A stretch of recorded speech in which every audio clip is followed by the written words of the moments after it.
ekyalo Ndolombe. Ndolombe kyali kyalo ekigudde akaleka nga kiseeteevu ekisanyusa okulaba, kyetondeka akasozi akaali akatebenkevu.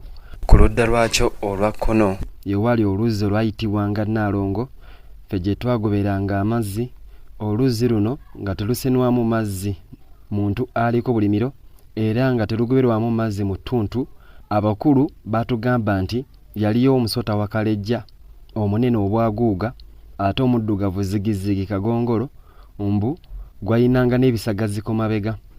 Bwe wagendanga emugga mu ttuntu mbu ng'ogusanga gweganzise ku nkoma oba ku mayinja, ensulo mwe zaavanga nga gukumenta oluwa n'akawuuwo nga keetoziira, naye bwe kakutandanga n'ogweyoleka nga nno munnange mu bulonda.